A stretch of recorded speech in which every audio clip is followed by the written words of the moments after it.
I remember when I would have this really rigid schedule and I would be out of bed and I would have done so many things. It is almost 7:30 on a Saturday morning and I am in bed and I'm gonna get up. I'm about to get up. But I let myself get up naturally this morning. I journaled, I prayed, I had an awesome prayer session. This year has opened up with a sense of the need to reorder my life, and at the same time this sense of resistance, and I couldn't really figure out where it was coming from. And I knew that it was spiritual, but I didn't know exactly how to pray and exactly how to press in. So I kept going. I kept asking, I kept seeking, I kept knocking. And this morning, something broke. And the breakthrough didn't feel like this, this amazing, shattering glass kind of breakthrough. It felt like a sigh, like a release, like an exhale. And if I want to say that because sometimes we're looking for this big thing to happen. We're looking for fireworks and this big show of the change that's happening inside of us, and very often it doesn't happen like that. It's such a subtle thing, such a subtle shift. And if we're caught up, doing all the things that need to be done, it's not that these things don't need to be done. The work and the laundry and the homework and the checking on parents and visiting friends and all these things. If we focus on those things first, we miss what's happening inside of us, and we rob ourselves of the insight and the evolution that we need so that we could show up well for others. So when I encourage a woman to pay attention to herself, when I encourage a woman to examine herself, examine her life, articulate her dreams, recognize what her needs are, it's not to be selfish. It's so that you get to show up better for the people who you love, the people who you serve, the people who you work for. At the end of the day, you want to do a good job at whatever it is that you're called to do. But I think we're just taught and trained that our value is determined by our visibility, right? It's determined by who sees you doing what you do and who recognizes it and who pays you for it and who congratulates you and who applauds you. But your value does not come from those things. Your value is there whether someone recognizes it or not. Your value is there whether someone validates you or not. And I'm thinking about gold. Let's say you have a gold nugget. It's like this big. And it's buried in the side of a mountain somewhere. It's under all this rock. Nobody knows it's there. Is it not valuable because nobody knows it's there? And I'm saying this for the woman who feels overlooked, the woman who feels invisible. Don't let other people determine what you are worth. You have to see that for yourself.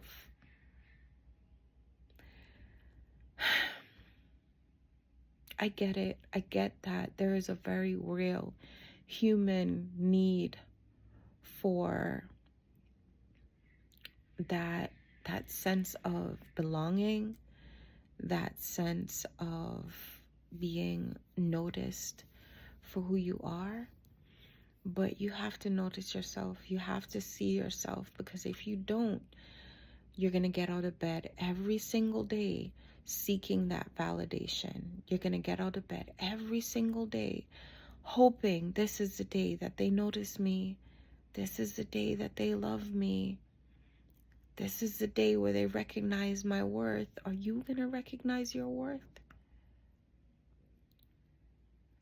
So when I talk about those 3 daily appointments, and I talk about especially the first 2, your appointment with God and your appointment with yourself, that's where you get centered so that you can have your appointment with others, so that you could show up well in that area. But if you don't pay attention to what's happening to the woman within, you operate from a sense of, you operate from obligation and not from overflow. And obligation is beautiful. Obligation is noble. But overflow is powerful. And overflow will never leave you feeling depleted. It will never leave you feeling less than. It will never leave you feeling overlooked. It will never leave you feeling objectified, because you are operating in the fullness of the understanding of who you are and what you are called to do and who you are called to be in any particular moment. So when you do show up for others, whether that's at work, in organizations that you're a part of, in your relationships, in your family, you're showing up as a complete woman. And when you give, you're not feeling like you need to get something back, because now there's a piece of you missing. The piece of you that you give away is supposed to be what's coming out as a result of you being full of yourself. And that sounds so bad because a lot of us here don't be full of yourself. But if you're not full of yourself, what are you giving? What are you giving? If you're not being fully yourself, what are you giving? What someone else wants? Because what if what someone else desires of you is not the real you? What if the version of you that someone is asking for is a previous version, is an outdated version, is a counterfeit version? And sometimes we think about these things and we say, well, if what my job needs is not who I am, then I need to leave my job. If what this relationship needs is not who I am, then I need to leave. Maybe, but maybe not. Maybe your situation in life, that relationship, that job, that position is requiring a version of you that you have not yet become, but who you very well can and should be. Maybe you're resisting a challenge that you absolutely need in order to evolve into the best version of yourself. So don't be so quick to push away what feels uncomfortable or unnatural in the moment. This is why we have those appointments, so we can actually sit and think about these things. My boss requires me to be this certain way, and it may be for the benefit of the business, and it may be something that is going to cause you to grow personally and professionally. But because it's uncomfortable, you resist it and you say, that's not my job. That's not who I am. We need to be more mindful. What if in that relationship, what this person is requesting or requiring of you is a version of you who is more evolved, more sensitive, more in tune with yourself and with them? What if that's what the relationship needs? Don't be spiritually, mentally, emotionally, or physically lazy.